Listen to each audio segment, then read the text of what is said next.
ಜಿಲ್ಲೆಯ ಕಮಲಾಪುರ ತಾಲೂಕಿನ ತಹಶೀಲ್ದಾರ್ ಕಚೇರಿಗೆ ಲೋಕಾಯುಕ್ತರ ತಂಡವು ದಿಢೀರನೆ ಭೇಟಿ ನೀಡಿದ್ದು ಹೆಚ್ಚುವರಿ ನಿಬಂಧಕ ಜೆವಿ ವಿಜಯೇಂದ್ರ ಅವರು ವಿವಿಧ ಕಡತಗಳನ್ನು ಪರಿಶೀಲಿಸಿದರು. ಪರಿಶೀಲನೆ ವೇಳೆ ಆಧಾರ ವಿಭಾಗದ ಸಿಬ್ಬಂದಿ ಸರಿಯಾದ ದಾಖಲೆಗಳನ್ನು ನಿರ್ವಹಿಸುತ್ತಿಲ್ಲ ಎಂಬುದು ಕಂಡುಬಂದಿದ್ದು, ಜನನ ಮತ್ತು ಮರಣ, ಆವಾಕ ಜಾವಾಕ ದಾಖಲೆಗಳನ್ನು ತಪಾಸಣೆ ನಡೆಸಿದ್ರು.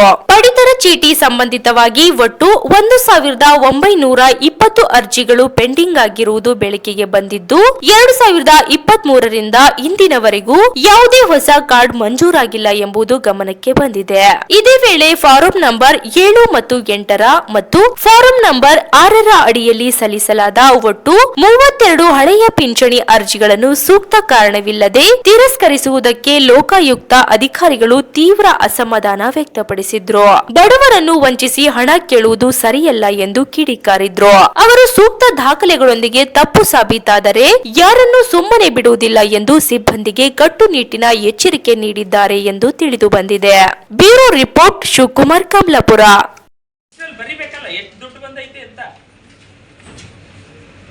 27/12 ಲಾಸ್ಟ್ ಬರ್ದಿದ್ದೀರಾ, ಮಿಕ್ಕದ್ದು ಎಲ್ಲಿ? ಡೈಲಿ ಎಂಟ್ರಿ ಮಾಡ್ಬೇಕಲ್ಲ, ಡೈಲಿ ಎಲ್ಲಿ ಕಟ್ಟಿದ್ಯಾ?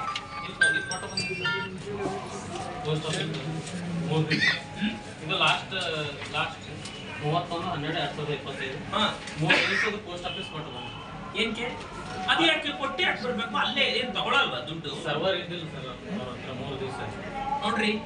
ದಿಸ್ ಯಾಕದು ಯಾರು ಗೊತ್ತು?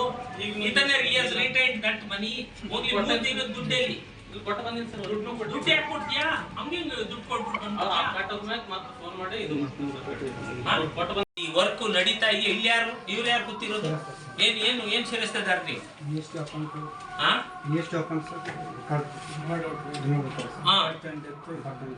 ಬರ್ತ್ ಅಂಡ್ ಡೆತ್ ಇವ್ರೊಬ್ರು ಸೇರಿಸ್ತಿದಾರ ಅಷ್ಟೇನೆ ಕೆಲಸ.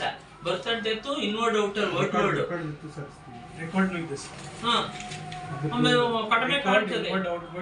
ಏನ್ ಮಾಡ್ತಾರೆ? ಇನ್ವರ್ಡ್ ಔಟ್ವರ್ಡ್ EMI ಎಂಟ್ರಿ ಮಾಡ್ತಾರೆ. ಇನ್ವರ್ಡ್ ಔಟ್ವರ್ಡ್ ಇಲ್ಲ.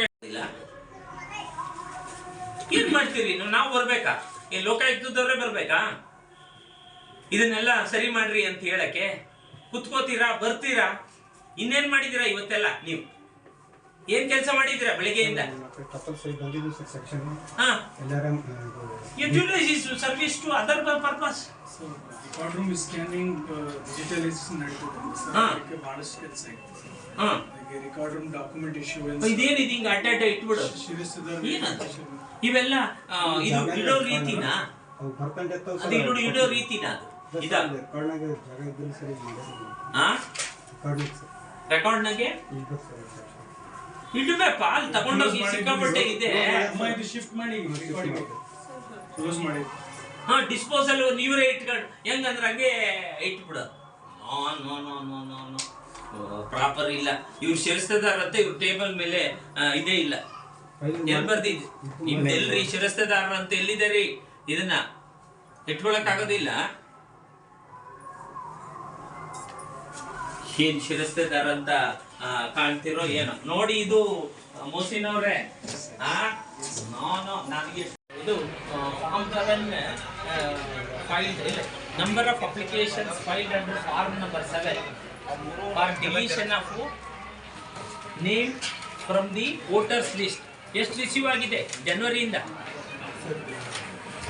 ಎಷ್ಟು ರಿಸೀವ್ ಆಗಿದೆ? 1 to 6 ಜನವರಿ 6 ದಿನದ ಫಾರ್ಮ್ ನಂಬರ್ 7 ಕೊಡ್ರಿ. ನೀನೇ ಇಷ್ಟೊಂದು ಹುಡುಕಿದ್ರೆ ನಾನು ಇನ್ನೆಷ್ಟು ಹುಡುಕ್ಬೇಕು? ಫಾರ್ಮ್ ನಂಬರ್ 7 ಹೇಳ್ರಿ. ಬೇಡ ಬಿಡಿ, ಆಯ್ತು. ಫಾರ್ಮ್ ನಂಬರ್ 7 ಎಷ್ಟು ಬಂದಿವೆ ಅಪ್ಲಿಕೇಶನ್?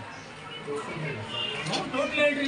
ಈ ವರ್ಷ ಜನವರಿದ ಹೇಳ್ರಿ, ಜನವರಿಯಿಂದ ಡಿಸೆಂಬರ್ ವರೆಗೆ. Concern clerk has remitted the amount to the post office from 1/1/26 till date. 1/1/26 till date. ಮಾತಾಡೋದಲ್ಲ, ಒಂದು ದಿನ ಆದ ತಕ್ಷಣ ಅವ್ರು ತಗೊಂಡ್ ಬರ್ಬೇಕು.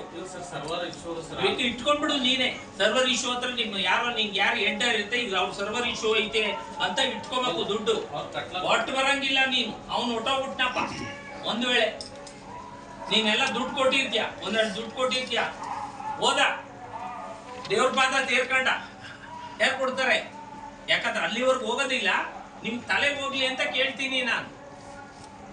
ನೋಡಿ, ಎಕ್ಸಾಮಿನ್ ರೈಟಿಂಗ್ ಅಲ್ಲಿ ತಗೊಳ್ಳೋದಲ್ಲ.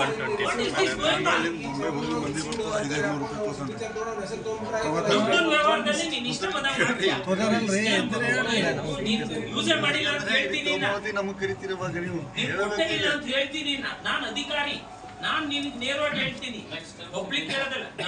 ನಾನು ಅದಕ್ಕೆ ಒಂದೇ ದಿನಕ್ಕೆ ಇಮಿಡಿಯೇಟ್ ಆಗಿ ಕಟ್ಟಬೇಕು. ಇವತ್ತು ಮುಗಿದು ನಾಳೆ ಬೆಳಗ್ಗೆ ನೀನ್ ಕಟ್ಟಿ ಮೇಲೆ ಪ್ರಾರಂಭ ಮಾಡ್ಬೇಕು ಕೆಲಸ. ದುಡ್ಡು ಕಟ್ಟದೇನೆ ನೀನ್ 5 ದಿನ 6 ದಿನದ್ದು ದುಡ್ಡು ಇಟ್ಕೊಂಡು ಕೂತಿದ್ರೆ ಎಲ್ಲಿದೆ? ನೀನ್ ಅಲ್ಲಿ ಕೊಟ್ಟಿದ್ದೀನಿ ಅಂತ್ಯ, ಅವ್ರು ಯಾರು ಕೊಟ್ಟಿದ್ದೀನಿ ಅಂತ್ಯ. ಈಗ ತಗೊಂಡ್ ಬರೋದಲ್ಲ, ಸರಿಯಾಗಿ ಮಾಡಿ ಪ್ರತಿದಿನ. ನಿಮ್ ಇಷ್ಟು ದಿನ 1-1-26 ಇಟ್ಕೊಂಡಿಲ್ಲ ಅಂದ್ರೆ ಇವ್ಗೊಂದು ನೋಟಿಸ್, ಇವ್ನ ಹೆಸರು ಬರ್ಕೊಳ್ರಿ. ಹೆಸರು ಬರ್ಕೊಂಡು ಒಂದು ನೋಟಿಸ್ ಮಾಡೋಣ. ಕಟ್ಟದಲ್ಲ, ಒಂದಿನ ಪರವಾಗಿಲ್ಲ, 1ನೇ ತಾರೀಕಿಂದನೂ ಕಟ್ಟಿಲ್ಲ ಅಂದ್ರೆ ಅರ್ಥ ಇಲ್ಲ. You should examine this.